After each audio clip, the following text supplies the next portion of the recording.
So people are saying that this show, Dark, is good. I don't know nothing about it except that it's German, it's got time travel and mystery, so let's have a look and see what it's about. And right away, I think I can see why people want videos explaining this stuff. So this guy's a painter by the looks of him, which really reminds me of Brian, the mad artist from Spaced, which was this British sitcom with Simon Pegg, but he's hanged himself. Is that why it's called Dark? Because it's all fucking dark? Oh, that's subtle, eh? Oh shit, there's a hatch. There's a hatch. Is this Lost? Is this Lost?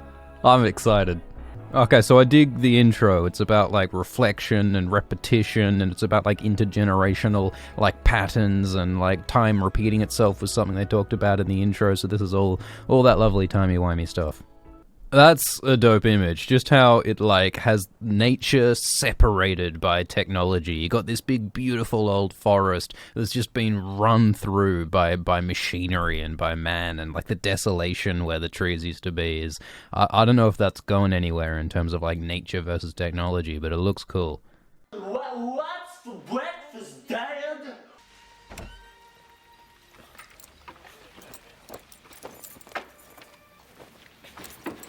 Man, this guy is all cardio all the time. He's just come back from having sex with the widow, and now he's going for a run. He's just working it. This really is German Stranger Things, with the bicycles, right?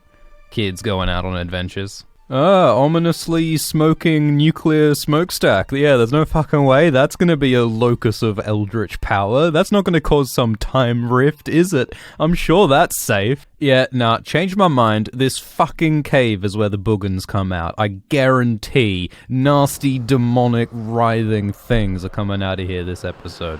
So is this kid the Will Byers? Is he the kid who disappeared at the start who incites the whole story? Is he gonna come back from the upside down with a demogorgon in him? He is a ranger, so you know something's wrong.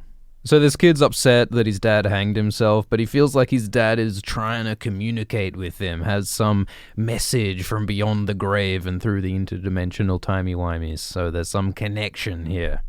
So this power plant is the longest failure-free operation, which is just fiction's way of telling us that it's due for a disaster of catastrophic proportions. Alright, this kid is instantly the best character. He's got style, he's got grace, I love him. Oh no, so Ulrich, Mr. Cardio, he was just sleeping with the widow, now he's come back to his family. He's having a secret affair, he's hiding it, it's a secret. The title of this episode is Secrets, so here's one of them. And then he says the apocalypse is upon us, so I think it's hinting at what the stakes are in this story. Something serious is coming out of that cave, I tell you.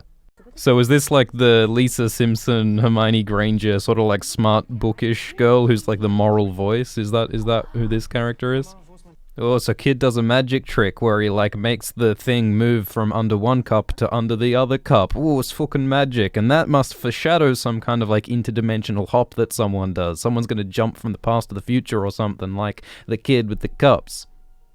Overall, this is just a really great, quick, dense, efficient introduction to this family in one short scene. I can only imagine that hide the baguette sounds even funnier in German. And Professor Dumbledore gives a nice welcoming speech, but also warns of the great dangers and mysteries going on at Hogwarts. This is how every story has to start. Oh shit, there's intrigue and history amongst the cops as well. This woman Regina is struggling to run her hotel, and I feel like they might be introducing too many characters. Bit of science exposition might be relevant later on. And the gang forms a plan to steal some drugs from the mystery cave. That'll go well. Alright, time's repeating itself. Ulrich's brother once disappeared 33 years ago. We got a loop happening here. So this is unexpected. We got the missing Ranger kid locked away in this cell with this creepy chair, and the song You Spin Me Around is playing, Dead or Alive. You spin me around like a record, so that evokes all the time loop repetition Ouroboran stuff that's going on, so that's exciting. But yeah, this is mysterious, eh? Hermione mentions a 5-legged squirrel, so you know there's some kind of 3-eyed fish and nuclear mutations going along around the power plant. Oh, principal finds a hair, the affair starts unraveling. So the grandmother of the main kid, Jonas, the mother of the widow, she has a secret letter from the father who topped himself that is not to be opened until a certain date. The kids walk the railroad tracks, which is what they do in Stranger Things, which is what they do in Stand By Me. I think the kids are on an adventure. There's a PTA meeting at the school to discuss the disappeared Ranger kid, and it's interrupted by Grandpa Simpson with warnings of evil. Horrible things are going to happen! These two have a makeout sesh, which mirrors the sesh between Magnus and his crush before, so again, it's like interdimensional, intergenerational time repeating itself, reflections, that's all cool. And to the surprise of no one, there's something spooky in the cave. It's got like the electromagnetic interference and everything, but what comes out is not a demogorgon, it's the fucking guy who topped himself, it's the dead dad, he's back.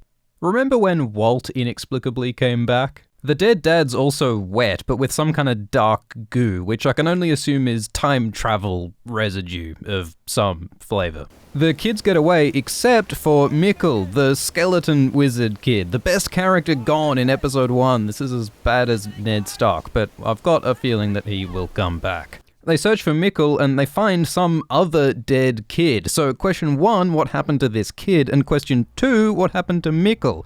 Was he maybe captured by the same guy who's got the redhead? The episode ends with some terrifying procedure or experiment happening to the redhead. It's reminiscent of the OA, some kind of sinister, creepy, mysterious experiment. So, with the end of the first episode, we've got all sorts of mysteries to think about. There's the missing redhead, there's missing Mikkel, there's the dead kid, there's time travel dad coming back, there's the letter that he wrote, and there are lots of points of drama potential. There's like Ulrich's infidelity, there's Jonas's relationship with Hermione and Ron, which is like an awkward triangle. There's Magnus's relationship with Franziska, and those names I looked up. But overall, there's all sorts of stuff going on. I'm excited to see where it leads, and we'll catch up. I know the second season is out at the moment, but we'll catch up with all that, and maybe we'll make some videos in the future.